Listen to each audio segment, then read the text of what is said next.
দুদিন আগে আরিয়াদহের ত্রাস জয়ন্ত সিং এর বাড়ি ভাঙার নির্দেশ দিয়েছে কলকাতা হাইকোর্ট। তার মধ্যে জেলবন্দি জয়ন্ত সিং এর গ্যাংয়ের বিরুদ্ধে নতুন অভিযোগ সামনে এলো। এবার বাড়িতে গিয়ে মারধরের হুমকির অভিযোগ। এক একটাকে বাড়ি থেকে বার করে মারবো। শোন, যেদিনকে সময় মিলবে বাড়ি থেকে বার করে মারবো, বাড়ি থেকে বার করে। অভিযোগকারী কামারহাটির বাসিন্দা।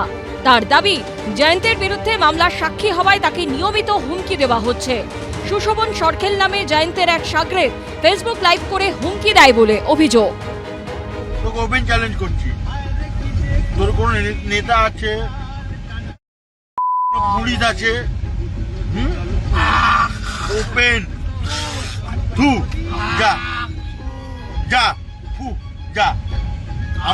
আমার নামে সুশোভন সরকেল 8 নম্বর ওয়ার্ড কমপ্লেন কর। যা, তোর ঘরে ঢুকবো, তোকে মারবো এবং তুই কিছু করতে পারবি না। অভিযোগকারী জানিয়েছেন তিনি আতঙ্কিত। বেলঘরিয়া থানার দ্বারস্থ হলেও পুলিশ কোনো ব্যবস্থা নেয়নি বলে তার অভিযোগ। আমি যে আতঙ্কে আছি, সেই আতঙ্ক তো প্রশাসন এখনো কোনো ব্যবস্থা নিল না। আমি 2 টাইম গিয়ে লেটার করে বেলঘরিয়া থানায় সাবমিট করলাম। 2 টাইমই কোনো ধরনের এফআইআর এর মানে কোনো করলো না। বললো যে দেখছি, এখনো তারা অ্যারেস্টও হলো না। রাস্তায় বেরোলে তো ইনডাইরেক্টলি ধমকি তো ওরা দিতই, আজকে তারা ওপেন ফেসবুকে দিচ্ছে। যা আবার বলছে যে তোর পুলিশ কি করবে, নেতা কি করবে, সাধারণ মানুষ আমরা তাহলে কি করবো? পান্নাসের হুমকি দিচ্ছে তো। কামারহাটির তৃণমূল বিধায়ক মদন মিত্রের সঙ্গে জয়ন্ত সিং এর ছবি আগেই সামনে এসেছিল। এখন সেই জয়ন্তের গ্যাংয়ের বিরুদ্ধে যখন অভিযোগ উঠছে, তখন অভিযোগকারীর মানসিক সুস্থতা নিয়ে প্রশ্ন তুলেছেন মদন মিত্র। এই সমস্ত করে মানুষকে ভয় দেখানো, কে করেছে শুনলাম সে নাকি মানসিক অবসাদে ভুগছে, পাগল।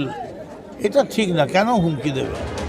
এই ঘটনায় ব্যারাকপুর কমিশনারেটেও অভিযোগ দায়ের হয়েছে। অভিযুক্তকে এখনো গ্রেপ্তার করেনি পুলিশ। সমীরণ পালের রিপোর্ট, এবিপি আনন্দ, উত্তর 24 পরগনা।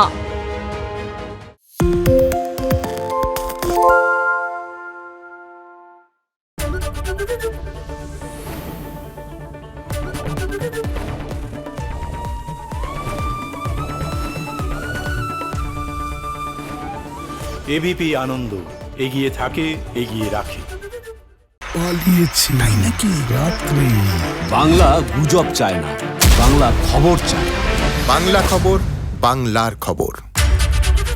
শুনতে পাচ্ছি না, বল না। আরে 10 টাকাটা ব্যাপার নয়, আজকে 40 টাকা দিচ্ছি, কারণ 40 টাকা বাংলা গলাবাজি চায় না, বাংলা খবর চায়। বাংলা খবর, বাংলার খবর।